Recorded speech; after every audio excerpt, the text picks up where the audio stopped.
Start करता हूँ अपने लेक्चर पे आता हूँ। तो क्लाइंट साइड स्क्रिप्टिंग क्या होती है और सर्वर साइड स्क्रिप्टिंग क्या होती है। तो ये एक छोटी सी आपके सामने डायग्राम नज़र आ रही है और ये सारी डायग्राम के बेस पर ही आपका पूरा टॉपिक है। इसको आप अंडरस्टैंड कर लो, लिख आप खुद लोगे, एक ग्राफिकली रिप्रेजेंटेशन से आप जल्दी अंडरस्टैंड कर लोगे। तो कोई इतना मुश्किल सा टॉपिक नहीं है, ये सारी की सारी चीज़ें आपने ऑलरेडी पढ़ी भी हुई हैं जनरल लाइफ में। आपको इस चीज़ के बारे में सारा पता भी है कि ये कैसे वर्क करता है, किस तरीके से ये काम करता है। तो ऐसे कोई इतना ये टफ नहीं है। तो एक साइड है सर्वर साइड और दूसरी साइड है आपके पास client side. Client side simple सी बात है, आपने नेटवर्किंग में देखा हुआ है, नेटवर्किंग आप पढ़ते हो। नेटवर्किंग में आपने एक पॉइंट देखा होगा सर्वर एंड क्लाइंट के बारे में। तो वहां पर भी आपके सामने क्या चीज होती है कि एक क्लाइंट होता है। क्लाइंट क्या करता है, रिक्वेस्ट सेंड करते हैं। किसको रिक्वेस्ट सेंड करते हैं? सर्वर को। सर्वर क्या करता है, क्लाइंट की रिक्वेस्ट को एक्सेप्ट करते हैं। एक्सेप्ट करने के बाद अगर सर्वर के पास वो डेटा है क्लाइंट का, तो वो क्या कर देगा, क्लाइंट को वो चीज़ प्रोवाइड कर देगा। अदरवाइज वो चीज़ उसको प्रोवाइड भी नहीं कर सकेगा। तो यहाँ पर भी कुछ ऐसा ही सीन है। तो मिसाल के तौर पर आप ये अंडरस्टैंड कर लो कि ये कोई यूज़र 1 है, ये यूज़र 2 है, ये यूज़र 3 है और ये वाला यूज़र आपका 4 है। मिसाल के तौर पर इस वक्त आपके पास 4 यूज़र ऐसे हैं जो कि सर्वर के साथ क्या हो रहे हैं, कनेक्ट हो रहे हैं। अब वेब में हमने सर्वर्स के बारे में डिस्कस तो करने लगे हैं, तो यहाँ पर मैं आपको स्टार्टिंग पर एक बात बता दूं कि जब हमने HTTPS पढ़ा था या TCP/IP पढ़ा था, तो वहां पर एक चीज मैं बार बार कह रहा था कि आपकी रिक्वेस्ट सेंड होती है, आपकी रिक्वेस्ट सेंड होती है। तो कहाँ पे सेंड होती है? वो सर्वर्स पे सेंड होती है। तो पहली चीज को तो ये अंडरस्टैंड करो कि जो सर्वर है इसमें क्या पड़ा होगा, आपकी वेबसाइट्स पड़ी होंगी, तमाम की तमाम इंफॉर्मेशन पड़ी होंगी। तो अब सर्वर बेसिकली सर्वर भी तो एक कंप्यूटर ही है। उसमें कौन सी लैंग्वेजेस यूज होती हैं? उसमें सबसे पहले आपने ये चीज याद रखनी है कि सर्वर्स को क्रिएट करने के लिए आपके पास PHP यूज हो सकती है। PHP सर्वर्स पे इंस्टॉल होती है। पाइथन्स वगैरह, पाइथन्स आप क्लाइंट साइड पे भी यूज कर सकते हो, लेकिन ये सर्वर साइड पे भी आपकी ये लैंग्वेज का यूज आउट हो सकता है। पाइथन इजी लैंग्वेज है, कोई इतनी टफ लैंग्वेज नहीं है, इजी लैंग्वेज है पाइथन भी। तो अब यहाँ पर मिसाल के तौर पर मैंने एक एग्जांपल ली है कि आपके पास कोई फेसबुक की है वेबसाइट है, फेसबुक का सर्वर है। अब होगा क्या, यूजर 1 भी सर्वर के साथ कनेक्ट है, यूजर 2 भी सर्वर के साथ कनेक्ट है, 3 भी कनेक्ट है और 4 भी कनेक्ट है। अब फॉर एग्जांपल यूजर 1 ये कह देता है सर्वर को कि मुझे यूजर 2 की इंफॉर्मेशन दे दी जाए। यूजर 1 ने ये बात कही कि मुझे यूजर 2 की इंफॉर्मेशन दे दो। मिसाल के तौर पर जो यूजर 2 का जो पासवर्ड है, यूजर 2 की जो मेल है, मुझे फेसबुक की ईमेल और पासवर्ड दे दो। तो सर्वर यूजर 1 को ये रिक्वेस्ट करेगा कि हम उसकी आपको इंफॉर्मेशन नहीं दे सकते। क्यों नहीं दे सकते? ये उनकी सिक्योरिटी की बात आ जाती है। ठीक है। तो कोई फेसबुक वाले, सर्वर वाले, कोई भी आपकी अच्छी वेबसाइट वाले किसी दूसरे यूजर का डाटा आपको प्रोवाइड वो नहीं कर सकते। इसकी और सिंपल सी एग्जांपल इस तरीके से ले लो, कॉलेजेस में आप बैठे हुए हो, आइकन कॉलेज वाले ये नहीं करेंगे कि सेकंड ईयर के जो स्टूडेंट का जो डाटा है वो किसी दूसरे कॉलेज वालों को प्रोवाइड कर दें। हर कॉलेज वाले किसी भी दूसरे ऑर्गेनाइजेशन को या किसी भी दूसरे कॉलेजेस को अपने स्टूडेंट का डाटा शेयर नहीं करेंगे। तो ऐसा यहाँ पे भी वही काम हो रहा है कि यूजर 2 का जो डाटा है वो आपके फेसबुक सर्वर वाले यूजर 1 को डाटा प्रोवाइड नहीं करेंगे। तो अब यूजर 1 का जो डाटा होगा सिर्फ और सिर्फ वही डाटा रिस्पॉन्ड करेगा सर्वर। यूजर 1 ने रिक्वेस्ट की कि मुझे मेरा डाटा दो, जो मेरा ईमेल के मुताबिक, जो मेरी फेसबुक का पासवर्ड है उसके मुताबिक जो डाटा है वो मुझके दो। तो सर्वर कहेगा यस, मैं आपका डाटा आपको जरूर दे सकता हूँ लेकिन यूजर 2 का डाटा मैं आपको नहीं दे सकता। तो ये जितनी भी मैंने बातें की हैं अभी इस वक्त, क्यों कहता है जी डाटा नहीं दे सकता, ठीक है, आपका डेटा मैं आपको दूंगा और सर्वर साइड पे कौन सी लैंग्वेजेस यूज हो रही हैं वो है आपके पास PHP, पाइथन वगैरह। ये है आपके पास सर्वर साइड स्क्रिप्टिंग, कि सर्वर साइड पे सारा काम हो रहा है, इस वक्त क्लाइंट साइड पे कोई काम नहीं हो रहा, सर्वर साइड पे काम हो रहा है। सर्वर साइड ने ये क्या में फैसला किया, डिसाइड किया है कि मिसाल के तौर पर हम फेसबुक का पेज ओपन करते हैं तो अब हर पर्सन का जो पेज होता है वो सेपरेट होता है, हर पर्सन को कोई डिफरेंट पेज सजेस्ट हो रहे हैं। अगर आप फेसबुक यूज करते होगे तो समटाइम्स आपके नोटिफिकेशन में ये मैसेज भी आपको मिलता होगा कि सजेस्टेड फ्रेंड, कि आपको ये फ्रेंड सजेस्ट किया जाता है कि आप इसको रिक्वेस्ट भेज सकते हो, या कभी आ जाता है सजेस्टेड पेज। और जिस तरह के आपने पेज लाइक किए होते हैं, लाइक अगर आपकी बात की जाए, अगर आपने कोई ब्यूटिशियंस का, ब्यूटी पार्लर वगैरह का कोई पेज लाइक किया है तो फर्दर फेसबुक वाले भी आपको ब्यूटी पार्लर का कोई और पेज निकाल कर आपके सामने शो कर देंगे कि ये भी पेज आपका ब्यूटी पार्लर का है, या ये भी आपका मेकअप का है, जो भी है सो ऑन। तो ये जितनी भी फैसले हो रहे हैं, डिसीजंस हो रही हैं, ये सारी की सारी सर्वर साइट्स पे हो रही हैं। सर्वर साइट इस चीज को डिसाइड कर रहा है कि फलां पर्सन को कौन सा पेज दिखाना है, फलां पर्सन को कौन सा फ्रेंड सजेस्ट करना है। तो ये सारे के सारे डिसीजंस, ये सारे के सारे फैसले कहाँ पर हो रहे हैं? आपके सर्वर साइड पे हो रहे हैं। This is called server side scripting. अच्छा, अभी बात कर रहा था कि यूजर वन ने कहा है, ये यूजर टू की हम बात कर लेते हैं। यूजर टू ने कहा है मुझे मेरी ईमेल और पासवर्ड से रिलेटेड जो भी इंफॉर्मेशन है वो मुझे शो कर दी जाए। तो सर्वर क्या करेगा? यूजर टू की जो इन्फॉर्मेशन है वो उसको प्रोवाइड कर देगा। जब वो प्रोवाइड करेगा, सर्वर से डेटा आया और यूजर टू के पास गया, तो यहाँ पर अब ये तो था क्लाइंट, क्लाइंट ने तो रिक्वेस्ट की थी सर्वर से कि मुझे डेटा दे दिया जाए, मुझे ये चीजें प्रोवाइड कर दी जाए। तो क्लाइंट साइड पे डेटा किस तरीके से शो होगा, क्लाइंट साइड पर डेटा कैसे आएगा? तो अभी हम एक लैंग्वेज पढ़ भी रहे हैं, वो कौन सी लैंग्वेजेस है आपके पास? HTML, CSS and JavaScript. JS का मतलब है जावास्क्रिप्ट। इन तीनों के बेस पर आपकी कोई भी वेबसाइट डिजाइन हो जाती है, कोई भी वेबसाइट आपकी डेवलप हो जाती है। अच्छा, सर्वर साइड ने जो डाटा था वो यूजर टू को दिया, लेकिन किस फॉर्म में दिया, किस तरह से उसको डिकोड करके दिया, वो करके दिया उसको HTML में, CSS में और जावास्क्रिप्ट में। उसने यूजर टू के डाटा को इस फॉर्म में कन्वर्ट किया, कन्वर्ट करने के बाद हम हमारे ब्राउजर पे उसको क्या कर दिया, सेंड कर दिया। जब वो हमारे ब्राउजर पे डाटा को सेंड कर देगा यूजर टू के, तो सर्वर थोड़ा सा रिलैक्स हो जाएगा, सर्वर पे थोड़ा सा बोझ कम हो जाएगा। अब कैसे बोझ कम होगा? अब यहाँ पर आप फेसबुक की मैं एग्जांपल ले रहा हूँ, तो आपने किसी भी पेज को लाइक किया, किसी भी पेज पे कमेंट किया, या कोई भी पेज आपके सामने शो कैसे हो रहा है, कोई भी पेज आपके सामने नजर कैसे आ रहा है, आप ड्रैग एंड ड्रॉप करते हो, ऊपर नीचे फाइल को करते हो, वो कैसे हो रहा है, ये सारे के सारे काम आपका सर्वर नहीं कर रहा होता, ये सारे का सारा काम आपकी क्लाइंट साइड पे हो रहा होता है। ये सारे का सारा काम आपका सर्वर साइड पे नहीं होता, ये सारे का सारा काम आपका क्लाइंट साइड पे होता है। ये क्लाइंट साइड उसको जज करता है कि आपने कमेंट की है, उसको कैसे मैनेज करना है, आपने कोई चैटिंग की है वो कैसे हो रही है आपकी, ठीक है, किसी भी पोस्ट को आपने लाइक किया है वो कैसे आपका लाइक हो रहा है। तो ये सारे का सारा काम आपका फ्रंट एंड पे होता है। और फ्रंट एंड का मतलब क्या है? Client side scripting. कि क्लाइंट साइड में सिर्फ और सिर्फ क्लाइंट साइड का जितना काम है वो सारे का सारा मैनेज हो जाएगा, वो सर्वर पे नहीं होगा।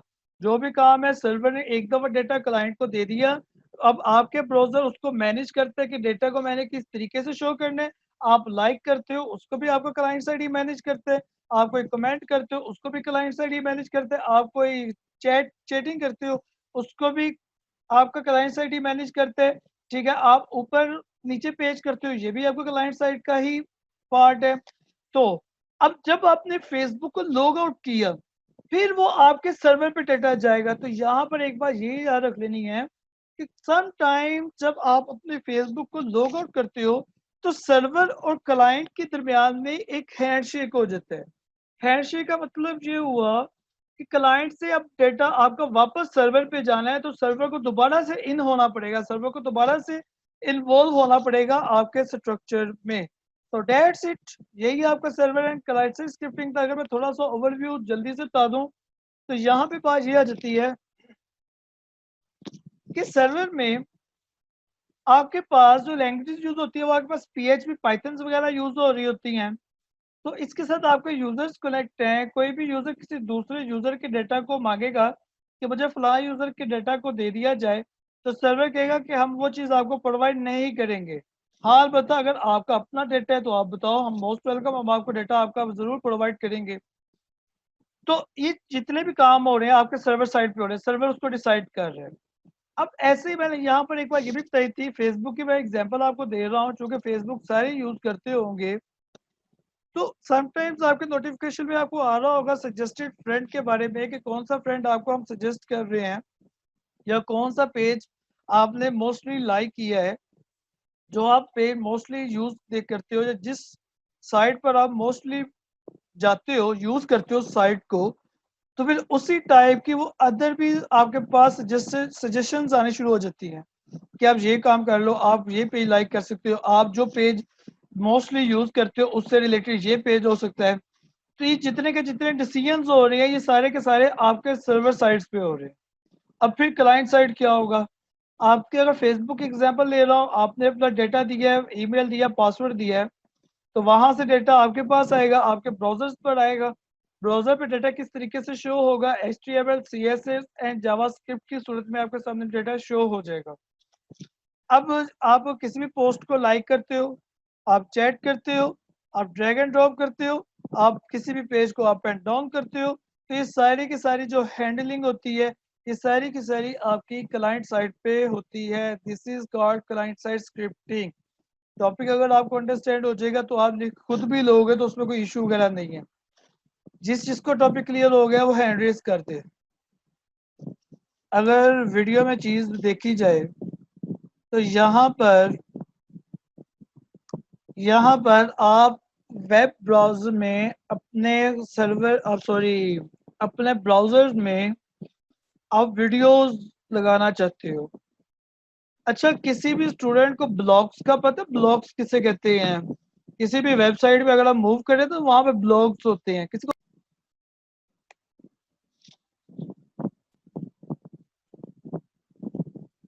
तो ये है ब्लॉग्स का ऑप्शन। जब हम इस ब्लॉग पे क्लिक करेंगे तो आपके सामने डिफरेंट ब्लॉग्स ओपन हो जाएंगे। कुछ एजुकेशन के बारे में होगा, ठीक है, अभी ये ओपन हो रहा है तो आपको मैं दिखा भी देता हूँ। ये ब्लॉग्स हैं, ये जो आपके पास एक डब्बा ब्लॉग है। What are the top education trend going to be in 2020। नीचे इनकी आगे फर्दर डिटेल लिखी होगी। जैसे ही मैं इसको लॉग इन करूंगा तो मेरे सामने इन ब्लॉग से रिलेटेड आपके सामने इंफॉर्मेशन आ जाएगी। तो ये होते ब्लॉग्स होते हैं। How to manage finance effectively using school finance management system, ठीक है। अगर इस पर क्लिक करो तो ये अब आपके सामने एक आर्टिकल शुरू हो गया है कि वो नीचे आपको बताएगा फाइनेंशियल मैनेजमेंट क्या है, सो ऑन। ये आपके ब्लॉग से रिलेटेड बात होती है। तो ऐसे ही आप ना अपने ब्लॉग में, ऐसे जैसे ये एक आपके सामने एक पिक्चर से लगी एक ब्लॉग है, आप चाहते हो कि यहाँ पर आपकी वीडियो लग जाए, तो उसके लिए आप क्या करोगे? तो उसके लिए आप यूज करते हो वीडियो का टैग। वीडियो टैग, इसके अंदर आप यूज करो सोर्स का। अगर आपको इमेज वाला थोड़ा सा आइडिया है तो इमेज के टैग में हम एक एट्रीब्यूट इस्तेमाल करते थे सोर्स का। तो यहाँ पे भी आप सोर्स का ही यहाँ पे यूज करोगे। और जहां पर भी आपके पास वीडियो पड़ी हुई है आप वहां पे जाकर उसका सोर्स दोगे। अब मेरे पास कोई एज सच कोई अच्छी से वीडियो तो नहीं पड़ी हुई, लेकिन ये जो लेक्चर्स हमने रिकॉर्ड किए हुए हैं ये मेरे पास जरूर पड़े हुए हैं।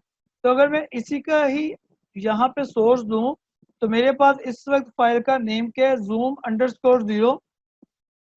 Underscore zero. और इसकी एक्सटेंशन बता देनी है ये कौन सी फाइल है, .mp4। इसको सेव करो। सेव करने के बाद आपके पास MCS3 के नाम से ये फाइल है, इसको देखो।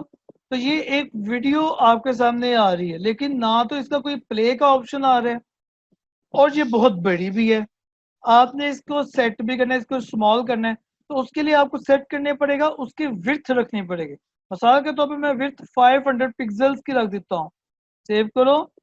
सेव करने के बाद इसको रिफ्रेश करो तो ये आपके पास 500 पिक्सल्स की एक वीडियो ओपन होगी, लेकिन फिर भी आपके सामने ना कोई वीडियो प्ले हो रही है, ना प्ले का ऑप्शन आ रहा है, ना ही क्या नाम है आपके पास साउंड का ऑप्शन आ रहा है, ना ही इसको फुल स्क्रीन करने का ऑप्शन आ रहा है। तो उसके लिए एक आप एट्रीब्यूट का इस्तेमाल करते हो, वो एट्रीब्यूट होता है कंट्रोल्स। वो एट्रीब्यूट होते हैं आपके पास कंट्रोल्स। कंट्रोल के एट्रीब्यूट को रखेंगे, इसको आप रिफ्रेश करो तो देखना सारे के सारे आपके सामने कंट्रोल्स आते हैं। ये देखें कंट्रोल भी आया कि आप इसको यहाँ से स्टार्ट भी कर सकते हो, कितने मिनट्स की वीडियो है वो भी आप देख सकते हो।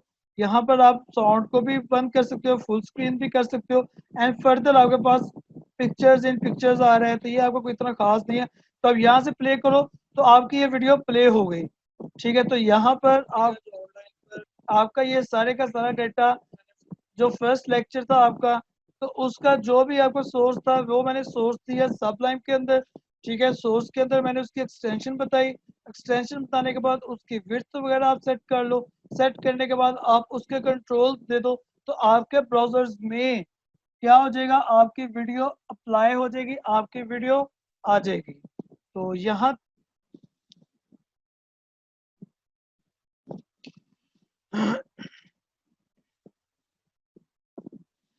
फिर एक दो बातें कुछ आ जाती हैं आपके पास बटन से रिलेटेड। बटन भी आपने क्रिएट करने हैं, तो उसके लिए मैंने एक सेपरेट सी फाइल भी बनाई थी, वो बटन वाली फाइल। बटन्स क्रिएट करने हैं आपने अपने ब्राउजर्स में, तो उसके लिए आप किस चीज का यूज करते हो, बटन टैग का यूज करते हो। बटन आपने बनाना है अपने ब्राउजर में, तो उसके लिए आप कौन सा टैग यूज करते हो, बटन का टैग यूज करते हो। अब ब्राउजर में बटन हर जगह पे यूज आउट नहीं होते। हम फॉर्म्स पढ़ रहे हैं, तो फॉर्म्स में हमारे पास डिफरेंट बटन्स यूज होते हैं। तो उसमें अब हमने एक अपने बनाना फॉर्म क्रिएट करना है। अब फॉर्म हम किस लिए यूज करते हैं, ये मैंने आपको पिछले लेक्चर्स में भी अपना काफी डिटेल में आपको बता दिया था कि फॉर्म्स हम किस लिए यूज आउट करते हैं। तो अब हम रिक्वायरमेंट ये है कि ये एक छोटा सा आपके सामने फॉर्म है रीसेट बटन के नाम से, और हम चाहते हैं कि यहाँ पर हम डेटा लिखें और रीसेट के बटन पे ये प्रेस करें तो डेटा रिमूव हो जाए, डेटा आपका सेव ना हो, डेटा आपका रिमूव हो जाए। तो यहाँ पर ये जो आपके पास रीसेट का ऑप्शन है, ये एक बटन है, सबमिट का ये एक बटन है, और ये क्लिक का बटन है। ठीक है, तो अभी हम ये दो चीजें पढ़ेंगे सर, रीसेट और सबमिट के बारे में। अगर मैं आपको यहाँ पर कोड थोड़ा सा दिखाऊं, तो ये मैंने फॉर्म क्रिएट की है, और फॉर्म में क्या चीज आपकी इनपुट आ रही है, ये आपका रीसेट का ऑप्शन आ रहा है। रीसेट में मैंने एक इनपुट दे दी है कि जो इसके अंदर डेटा लिखा जाएगा वो टेक्स्ट टाइप का होगा, और ये जो मैंने नेम में चीज़ें लिखी हैं ये सर्वर साइड को बताने के लिए, जब हम इसको सर्वर पे अपलोड करेंगे तो उसको पता चल जाएगा कि ये वाली जो आपके पास एट्रीब्यूट है, जो फील्ड है, वो उसमें आपके पास कौन सा डेटा आपका आएगा, रीसेट का आएगा, सबमिट का आएगा, एंड सो ऑन, वो आपकी मर्जी है। तो नीचे मैंने रीसेट के ऑप्शन को बनाने के लिए मैंने एक बटन का यूज़ किया, और बटन की मैंने टाइप रख दी रीसेट। तो उसको रीसेट से समझ आ जाएगा कि ये जो बटन होगा वो आपके रीसेट करने के लिए यूज होगा। ये भी आप इस एक्सेस की को ना अंडरस्टैंड करें, ये मैं भी आपको बताता हूँ ये होता क्या एक्सेस की भी। तो अब ये था आपके पास बटन का कोड, सिर्फ और सिर्फ बटन का कोड इतना ही था कि उसकी टाइप बताओ। अगर वो नेम भी पूछ ले तो नेम में भी आप रीसेट ही कह दो, उसमें कोई इशू नहीं है, वो आपकी मर्जी है, जो मर्जी बताओ। ठीक है, तो अब जैसे मैं यहाँ पे डाटा कुछ भी लिख रहा हूँ, कुछ भी मैं डाटा यहाँ पे लिख रहा हूँ, तो वो इसको सबमिट करने से पहले अगर आप इसको रीसेट कर दोगे तो डाटा आपका क्या हो गया, रिमूव हो गया, सबमिट नहीं हुआ। तो अब बात आ जाती है आपके पास एक्सेस की के बारे में। एक्सेस की एट्रीब्यूट आपकी शॉर्टकट की के लिए यूज होगी। अब शॉर्टकट की का मतलब ये है, आपने तो ये ब्राउजर कर लिया, मैंने तो यहाँ पे अपना नाम लिख दिया, आप इस रीसेट के बटन को क्लिक नहीं करते, आप रीसेट के बटन को क्लिक नहीं करते, तो आप शॉर्टकट की की मदद से इसको रिमूव करना चाहते हो।